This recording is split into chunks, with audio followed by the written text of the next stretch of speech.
Hello everyone and welcome to another Atomic Mass Transmissions Live. I'm Will Schick, Director of Product Development for Atomic Mass Games. Super excited to be with you in our brand new studio setup. It's really weird. I'm looking like the way that I should have never looked before. Normally I look that way, now I look this way. I'm excited to be back here with you. If you were with us before the holiday break, you'll know that I closed out my streaming year with a Gauntlet Starfighter repaint. We started painting a mall-inspired kind of Gauntlet Starfighter. It was a really big project. We did not get super far into it. We got kind of our base colors laid down. Over the course of the break, while I was relaxing and having some fun, I did a lot of painting and hobbying as well, and I was able to get the Gauntlet to a place to where I'm ready for part 2 today. So we're going to be finishing out this Gauntlet. We're going to be doing a couple of different things that we don't normally do on the channel and the streams. I'm going to be using oil washes today to kind of show you how you can use those to take your repaints for your Star Wars X-Wing ships and just kind of put them over the top. It's a very easy way to do panel lining, which is really huge. We're going to do some stuff with the Canopy, a little bit of engine glow, some stuff like that. Should be pretty simple, it should be pretty fun, and we'll get this thing completed up and ready for a stream game hopefully sometime in the next few weeks. So with that, let's swing over to here and take a look at this big, beautiful beast. So you can see that I took all of the work that we started with previously with the reds and the blacks. I did wind up using the airbrush a little bit on this just to kind of speed things up as I was going along. It's a lot of surface area to cover, so you definitely can do it with a brush, but I chose to kind of like speed things up a little bit, get some transitions and colors in just a little quicker. So we have our reds, we have our blacks.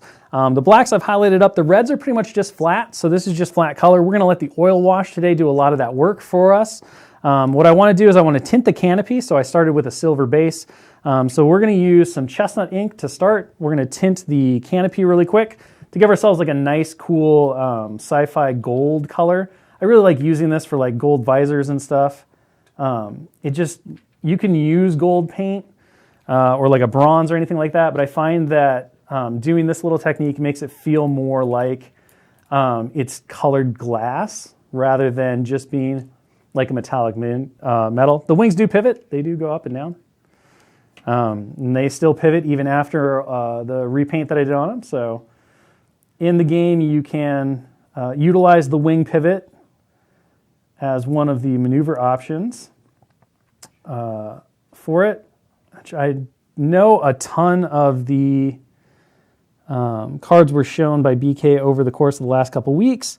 I didn't keep completely up on everything that was shown. I think the config that allows the pivot to happen and all of that was shown. If not, I'm sure it'll be coming up soon. But yeah, so you can pivot the wings up and down. Really useful for when the fight gets up close and personal, so that your other starfighters will have room to maneuver under it. Because again, this is a big beast. So all I'm doing is I just took some chestnut ink, thinned it out with a little bit of water, and I'm just glazing over the top of that silver, pushing the color around so that I get this nice kind of, again, tinted glass kind of color, this little gold thing. I really like this, again, for visors or like eyeballs if you want to do like non-glowy eyeballs or reflective lenses, things like that. Again, you can get similar results by just using a normal like brass or gold paint, but I think this turns out and looks just so much better. I think I am going to actually do these little silver wing markings. And the way I kind of got, so this design is loosely based off of some of the images for when Maul and his gauntlet is in Rebels. It takes the gauntlet colors and uses a lot of reds. It does have a little bit more of like a cream yellow in it. So I wanted to do something a bit more Sith feeling, a bit more Super Commando-y. So I went all reds and all blacks, except for these little strips on the wings. And the reason that I did these in the silver and now in the gold, was because I just kind of left them as I was working through basing out and blocking out my colors. And I was like, oh, it's kind of nice to have something break up the red and the black that's everywhere. And I couldn't leave them with the splotchy, like, base coat grays that they were. And so I decided to go with silver, and now I'm deciding to just do some of that reflective gold. Because Maul, he's a fancy man. He owns a criminal syndicate at this point, so let's be ready to go. Yeah, this is a super big ship, even for X-Wing.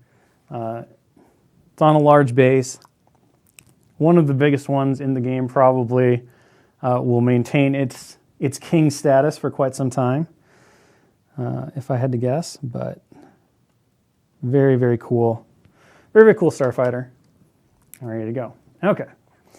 So now what we're going to do is we're just going to flip back over here, and I'm going to grab some of my Purity White, and I'm going to knock out those engines really quick. See that I have a little hair there. And so we're just going to, when you're doing glows of any type, it's always easiest to start assuming that this white will come out. 1 second. We're going to set you down, Gauntlet Starfighter. Because my thing is plugged. No. When you're starting with engine glows, like any types of glows, it's always best to start with a white or a little bit of an off-white base. And then you can glaze your color of choice over the top of it, and it makes for really easy and quick engine glows. So my big thing here is just kind of tap in that white, and if it doesn't cover perfectly the first time, that's okay. We can do 2 thin coats if we need to.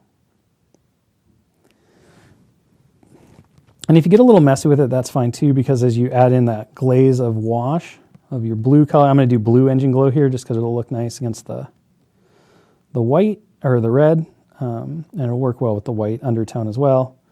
We could do yellow, orange, whatever we wanted.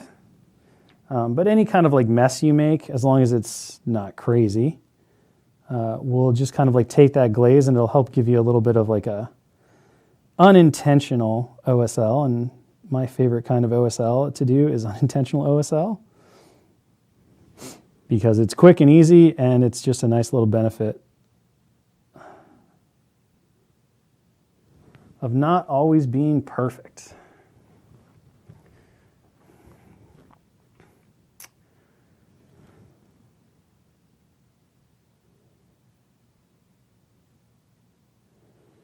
All right.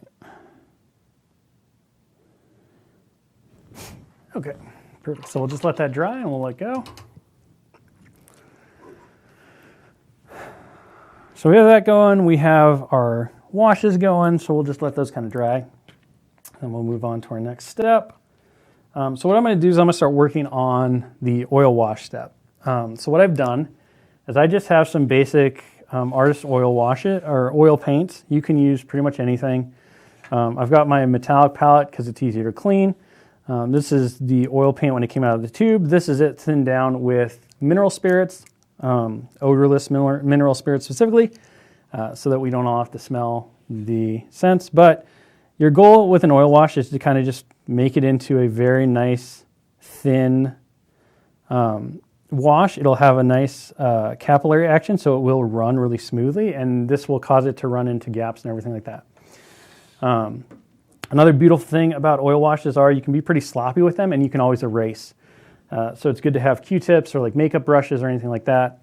The applicator ones, not the ones for blush and rouge and stuff like that. Because as the oil paint begins to dry, you can take one of these and you can wipe off any of your mistakes. You can do the wash over the entire area and then just go back through and clean it up. If you watched when I painted some Phase 2 clones, in that way, it actually worked out pretty well. So you'll notice that if I have my mix kind of right, that wash will really just, I touch it and it'll just run right into those cracks. So anything that spills out or over the sides, I'm not going to worry about too much because I can always go back and wipe it up even sometime later. And you'll see how, again, if you get that oil wash just right, it almost does the work for you because that capillary action is just going to let it run. That surface tension works out really nice, and it just runs right down the whole thing. So we're going to keep doing this because it's going to bring a lot of life to our ship. You can just see how that panel lining just runs without me even really having to try to do much to it. So on a big ship like this, it's going to be quite the process, but a lot faster than trying to use an acrylic wash, which acrylic washes, you can thin them out and they kind of work pretty well. But obviously, like your normal acrylic wash, the idea is to kind of shade it everywhere, which we don't want here. We want this to be pretty controlled and just in the shadows, just in those deep creases and crevasses. And so using the oil wash makes this process really smooth and seamless. And again, if we want to get really wild with it, we can just put it over the whole panel. So we can, if we want to, color the whole panel, and then as it dries, we can go back through and we can pick up a lot of that wash and only leave some in the crevices. Depending on the effect that you want, that can add a really nice, realistic tone to it. It's great for adding a lot of realistic looking dirt and grime to the miniature. And it will really change the kind of the final look. I like to me, it always feels like the difference between a comic book page and a historical photo can be really summed up by, you know what, let's just go for it. We got lots of time, and I don't think this will take too long, so I'm changing mid-game. I was just going to panel line. We showed the panel lining. Now we're just going to do the oil wash over everything, and then we'll let it dry, and we'll come back through and we'll clean it up with our brushes, and we'll kind of show how that changes everything. So we'll just do some, because I'm going to leave the red on this wing mostly natural, and we're just going to do the panel lining. And then everywhere else, we're just going to go through and we're going to give it this nice oil wash. So it's really good for dirt and grime and stuff like that. Let's see. So while I do this, I can kind of like pick my head up and take a look at the chat, which I've been ignoring so far. Sorry. Focused in on the work here. So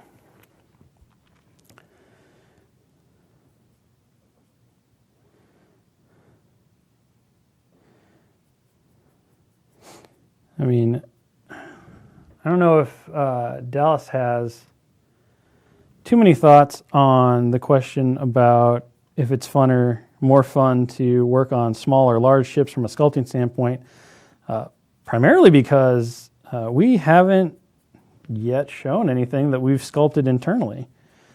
So the Gauntlet Starfighter and the Razor Crest that we've shown so far, those were all done before we took over the games from Fantasy Flight Games and the FG merger. So our primary role on these ships was the painting part. So our own Tony Konachek did the paint masters that went to the factory for the final paint decos that the ships got.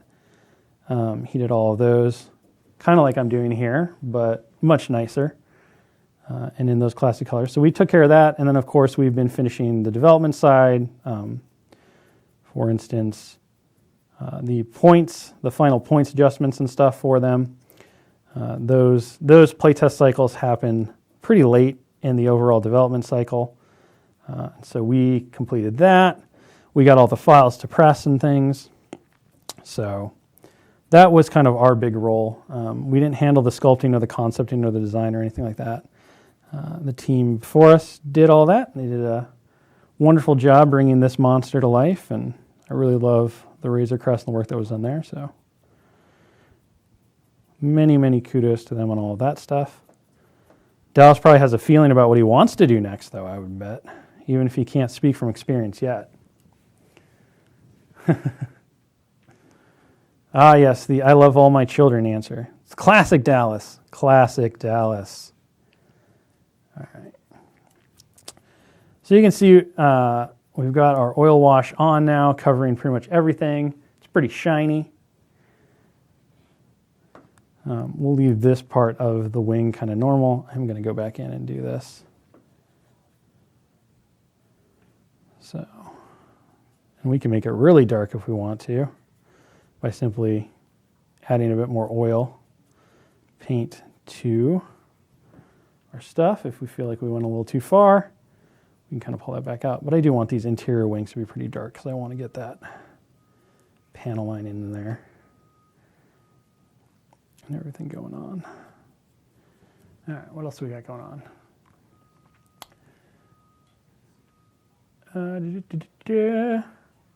Have not yet watched the new Boba Fett episode, but I'm excited to do so this evening. All right, we'll just get the back side here. And then while we wait for that oil to kind of start to set up, and you can, I mean, ideally, I think you want to kind of like let your oil paint, if you're doing this kind of like big area wash, or even if you're just doing the panel lining that we were doing previously, you want to let it sit for about at least 20 minutes, but you can do it a little earlier. You can definitely do it later as well. It just might take a little bit more work to pull up. And that's kind of like what's the fun thing that oil washes really unlock, is that you have so much working time with them and flexibility that you can leave it, come back, mess with it some more, come back, mess with it some more. And because we're using not a ton of paint, because most of this is the white spirits, it's not going to take months to dry. You know, once we're kind of like at the point that we're happy with it, which will hopefully be at the end of this. Paintbrushes everywhere. Once we're at that point with this one here, it'll probably take 2 to 3 days to dry because there's just not that much. There's not that much oil paint there. So let's go back to our engines. We'll let that set up. I have no doubt that we'll be playing another scenario for X-Wing in a gameplay stream this month. I don't know exactly when that will be. Tomorrow we have a stream which is going to be kind of focused at showcasing the mechanics and the basics of Legion, because we know from social media and all the posts and everything that a lot of folks were lucky enough to get their first taste of Legion over the holidays. So we wanted to kind of just do a really simple stream explaining with one of our staffers, one Josh Colon, who's not yet dipped his toe into Legion. So Pagani, Will Pagani's going to be walking him through kind of the foundational basics of Legion tomorrow. I figure that'll be a really useful tool for a lot of folks who might be new getting into the game. Instead of reading the rule book or the learn to play, they can kind of watch the rules that you need to begin your journey in action. Ask their questions and all that stuff as well. So you can see what I did is I took a little bit of this turquoise, I thinned it out. I'm now going to do a little wet blending just to build out my colors a bit more. Create a little bit of a glow effect in those engines. This is slightly awkward because I'm painting towards the camera, which is not exactly towards me, but that's okay. So I'm just going to take some more of this. And this is kind of where I talk about, like, it's okay if you're a little sloppy with that glaze. Because we get to go back through and pick up some of that wash. And this is the one good thing about acrylic washes is, while they're workable, you can use a bit of a damp brush and go back through and mess with them, but that working time is really, really short. So you got to be pretty confident. Everything's going on. Yeah, there's a lot of amazing artists out there, especially miniatures painters. See a few of their names in the chat, who use primarily oil paints, and they get fantastic results. One of my goals for this year in terms of hobbying, which I've talked about, is to finally fully paint something using only oil paints. I'm sure it won't look the best, but it'll be a start on a really crazy journey. And that's how we get better, is just by throwing ourselves in and trying to figure something going on. So,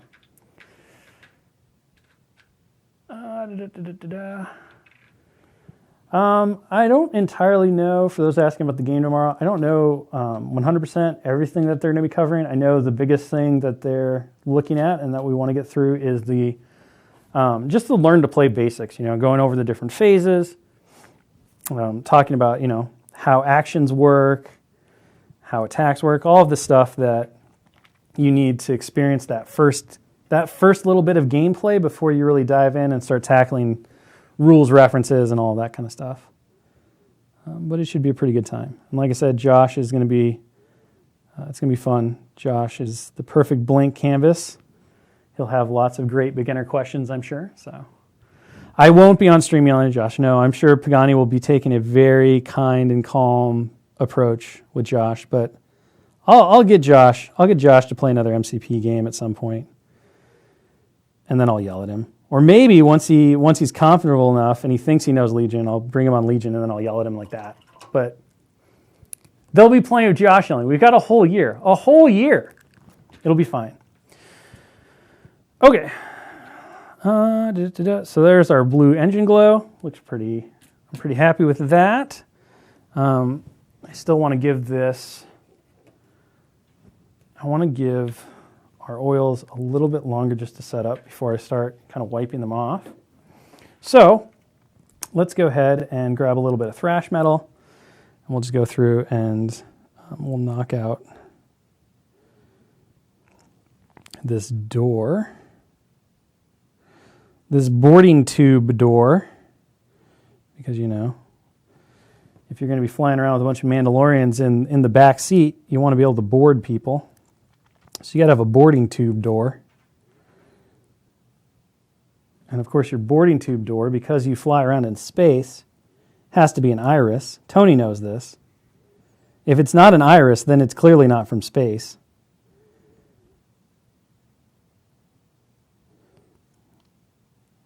I had a literature professor who taught a course on science fiction, like classic science fiction stuff, and that was the only takeaway that I got from that class, was it's science fiction if a door irises.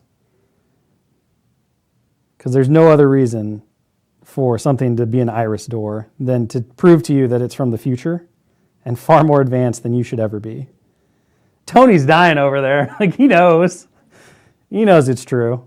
We all know it's true. I wish I had iris doors. I wonder if my wife would let me renovate the house with iris doors.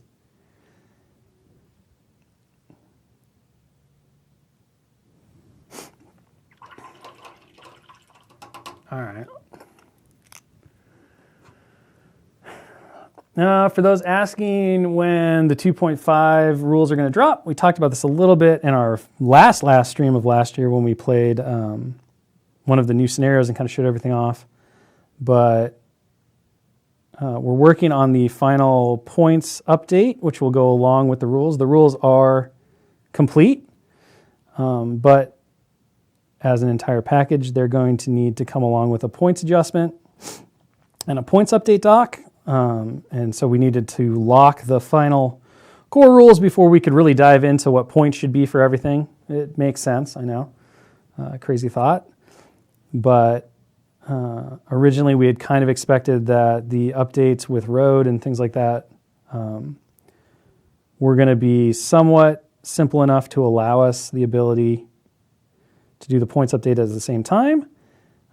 As we dove into the work, we kind of discovered that we were messing with a few more dials than we expected, and we were all really digging the results. We're the playtesters, so we put the points adjustment a little bit on hold and decided to tackle it in full once everything was locked and done. Everything is now locked and done, and so, points adjustment being finalized now. Our amazing playtesters were having lots of conversations about it over the break. And we have a lot of good info, and so we're looking for So we're still on track for our stated time expectation, which is right before LVO, I think, is the timeline that we're expecting. So end of the month, first week in February. There's a little bit of licensing approvals that go on in there, which I can't, specifically predetermine. But if everything goes on track the way it's supposed to, that should kind of be our expectation. And everybody should be flying with all the new rules, all the new points before the end of February. Okay. So we've given, if I knew Maul's points, I'd tell you, but I don't because, again, points adjustment. So anything I told you now would probably be wrong later. Okay, so we've got this really dirty, oil-washed Gauntlet. Our oil has set in pretty well. Again, ideally, I'd probably give this another 10 minutes or so before I started messing in. Or I'd leave it. I'd do it in the morning. I'd come back in the evening and start mucking around with it. But I realized that I want to add a bit more here. So we'll just make sure to do that section last. But this will be fine. And again, like I said, the beauty of oils is that you have such a working time on them that it doesn't really matter. So the first thing I'm going to do is I'm just going to take a clean Q-tip, cotton swab, whatever. This will leave behind some fiber residues, little hairs as I go. You can brush those off later. Not a huge deal. You can use like one of your oil brushes if you want to. The makeup applicator sticks that they have for like eyeshadow and stuff are actually really good for this, and they won't leave fibers behind. I just don't have any of those here. But the first kind of like step is to just simply take a clean Q-tip and start wiping off the top layer of your stuff. And you'll notice that the more that I work an area, the more oil will come off. But you'll see very quickly that even with this simple step, we're losing those really rough brush strokes. It's kind of like dry brushing in reverse because all of the raised areas are going to lose more of the oil wash because I'm using a really light touch, whereas the oil wash is staying in all of the crevices. And so you just kind of like work the areas really softly. You can see how much is just coming off just naturally on this. And we're going to get a bit more than you normally would with the dry Q-tip just because, again, we probably should have given this a little bit more time to dry, but our time is short. And like everything that I seem to do on stream, I didn't plan on doing this, but then I was like, well, let's do it. So why not? So we're just going to work that area like that. Give it really quick. We can come back. And you can do this part, in a couple of stages if you want to. If you go too far, you can always go back and add more oil wash to it and then mess with it later. A lighter touch is usually the best, but you can see how we have these nice deep transitions and things going on. The panel lines are really nice and dark and really sharp. Everything's going on, so. Let's talk about the new wave. I don't know about anything about that, Yaknabaz.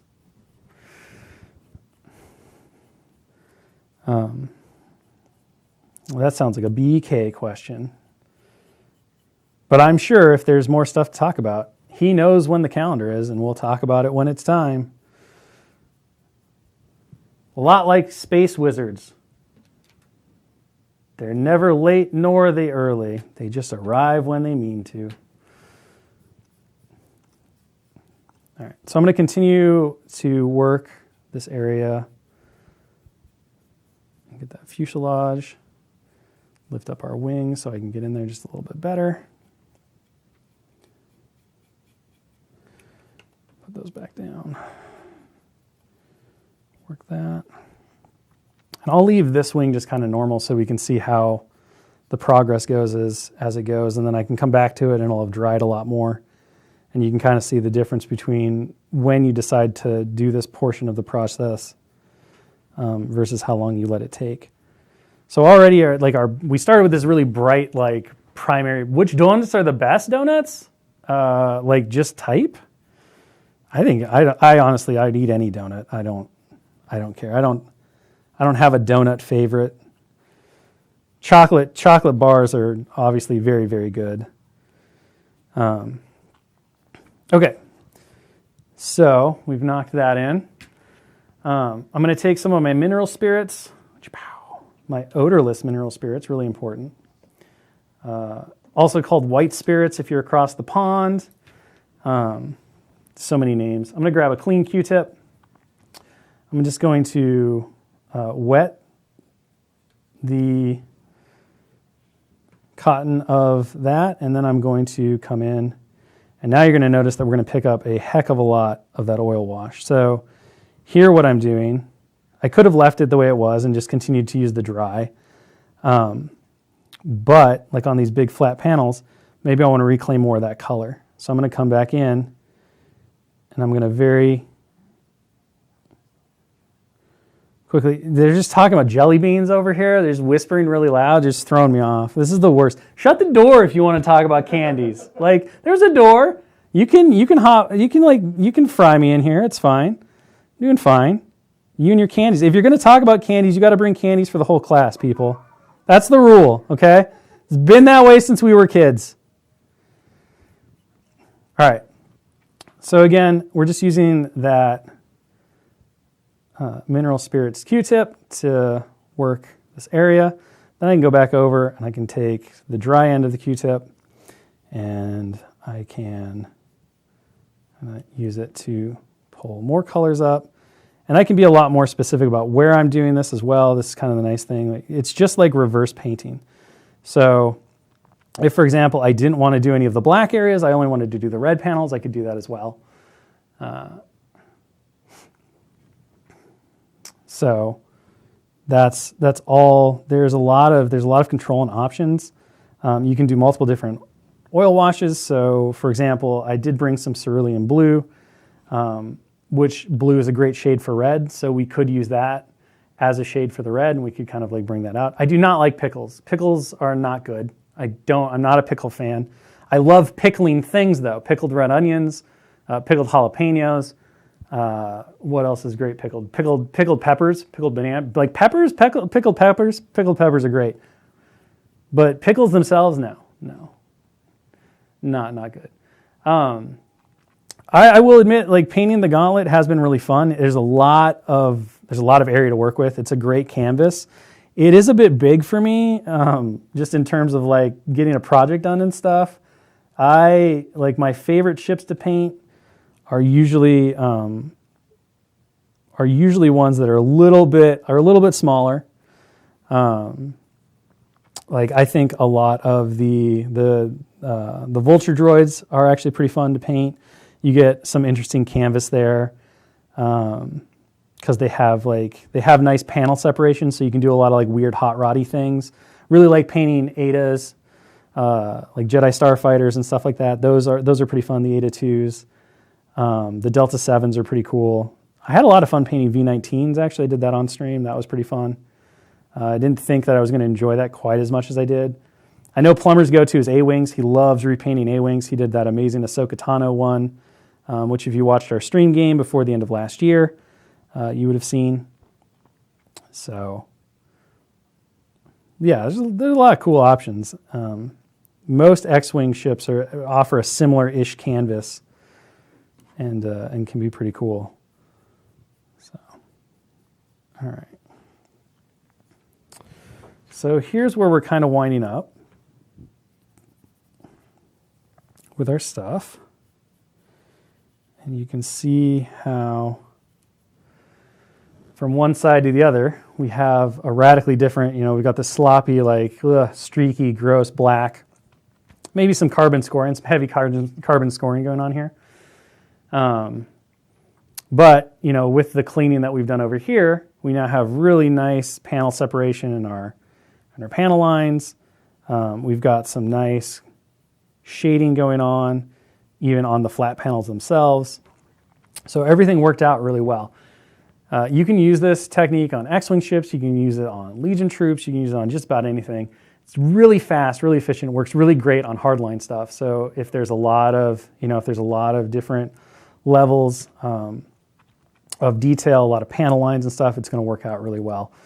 But the sky's kind of the limit when it comes to the oil washes. And you have so much control with nothing more than your oil paint and the distillation spirit, the mineral spirit, the white spirit, that you can make it really thick. You can change everything that's going on. If you decide, again, like you don't like something, or you come back to it in a day and you're like, oh, this is still too heavy, you can do exactly what I'm doing now. Q-tip, a little bit of spirit, and you'll still be able to pull up a lot of that color. It's important to note that you should always test this on, test it on a small, like unseen space. There's a lot of people who say that you have to undercoat, like seal the miniature if you're using acrylics. So I did acrylics, then seal it, then you do the oil washing technique, because there's concern that the process that we're doing here will pull the acrylics off. I've watched a lot of videos on it, and while a lot of people follow that as a precaution, the fact of the matter is that acrylics don't react with mineral spirits in the same way. Like they don't have the same issue with it that oil paints do. So acrylic's a pretty tough girl. Like she can take care of herself in the tough city. You don't need to protect her. I very rarely use seal the miniatures before I start doing the oil painting stuff, unless I'm using airbrush paints, because airbrush paints, well, acrylics are a lot thinner, and especially given the brand, I've noticed that they'll peel up with just some water. Like if I get too wet of paint on them and they haven't quite dried properly, they will pull up on me. So I will very often, and I did that here because I used airbrush paints on this, just out of an abundance of caution, because I think airbrush paints are a bit weaker when it comes to their adhesion. I do seal it then. But again, you can try it either way. If you just want to be safe, seal it. Won't hurt anything. You can always paint over a sealed miniature just as easily as you can over anything else. But it is, in my experience, and based on all the stuff that I've looked at, not necessary. Acrylics are tough. They'll survive. So,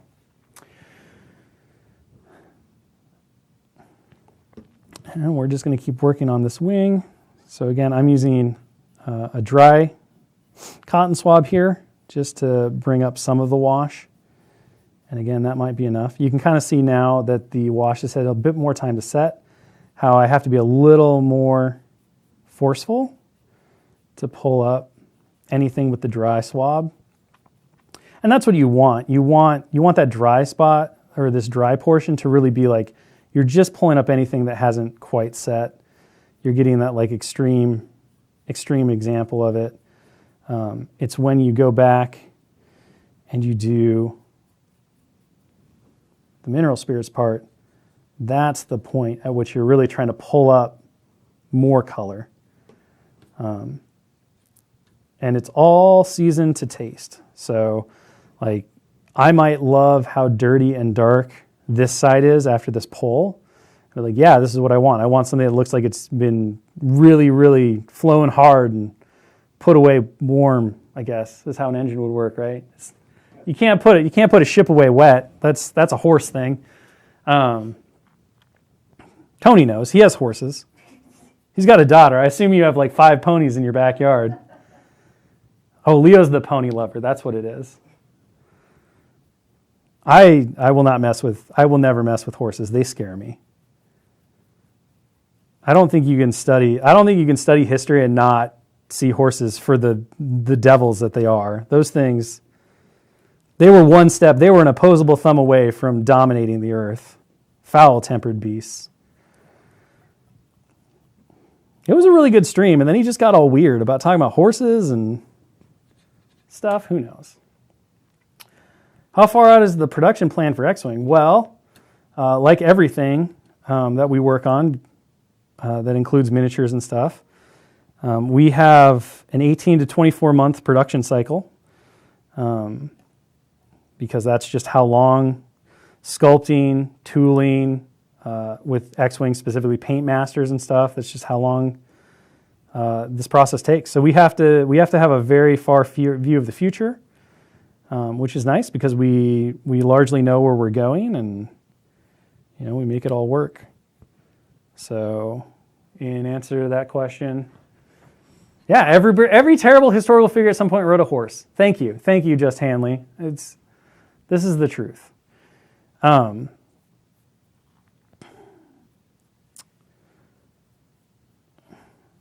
yeah, so we have a very long-term plan and goal for our X-Wing releases. We know kind of where we're going.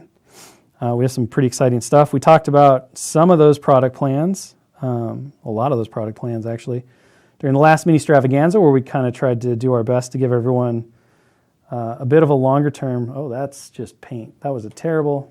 Need a new Q-tip. That was kind of one of our goals for that mini extravaganza, was to give people a roadmap of where we were going, what we were thinking. We talked about a lot of things that it'll be another year before they really come to fruition. There's some cool stuff that's planned for this year as well. Some of that is the tail end of all of the great work that Fantasy Flight Games did before handing over the game to us and this studio. So there's plenty left to do. All right, and with that, I think we are pretty happy. So that is that's our finished Gauntlet Starfighter here.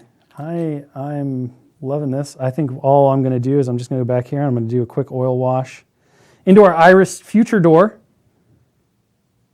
We have to respect the iris boarding tube is required. And then, just to show you how fast you can kind of like mess with this, we'll just come in and grab this and do a really quick dry pull. Let that dry. All right, so our Maul-inspired Super Commando Gauntlet Starfighter, all complete, finished with an oil wash. This side will slowly become less shiny as it dries and begin to look more like this side over here. But you can see if we had the capacity to go back to the before shot and do an after shot, Tony, which you don't. So there's something that's going on my wish list. You could do side by side comparisons here, but that's the process. Again, oil washing. If you haven't tried it, lots of great videos out there. I kind of gave you a really rough basics, but it's very, very easy and very simple to just start doing. You just have to grab yourself some cheap oil brushes, a bottle of black artist oil paint, and some white spirits, mineral spirits, whichever name your country of origin happens to call them, and just start going with some Q-tips and everything else. It will totally change the look of your pieces and your miniatures. Great results really, really fast. I love it for painting Legion and stuff like that. Works really well for doing whites and everything else. But I think this will look quite formidable and foreboding on the table when it gets played in whichever stream is coming next that it will be featured in. Till then, I hope you've been inspired and are excited to try it out yourself. Pull this off of this, turn on this camera so I could say goodbye. Thank you very much for joining me today. I hope you had fun. I hope you learned something. I hope you're excited to try out some new things for this brand new year of 2022. I know that we're going to be experimenting a lot more, or at least I'm going to be experimenting a lot more in my hobby stuff. And as I kind of muddle my way through and try to figure things out, I'll bring them on stream, because I think it's always useful to, one, laugh at my pain, and two, watch people explore and learn things as they go too. And hopefully that makes you all feel a lot more comfortable at trying things in your own hobby journey. Until next time, thank you very much for joining us. Be sure to tune in tomorrow. We're going to have that game of Legion. Tell all your friends who might be interested in learning Legion or have some questions about the game, because it's going to be a great beginner-focused kind of experience, an introduction, if you will, into all of the things that you need to know. And I'm looking forward to getting back into my grudge match with Michael Plummer, our lead developer for X-Wing, as we continue to move forward on the road to Road, which again we'll be releasing ideally right now, end of the month, or the first week in February. Till then, we'll be sure to keep you involved and up to date with all the latest and greatest information. We'll see you on the next one. Goodbye.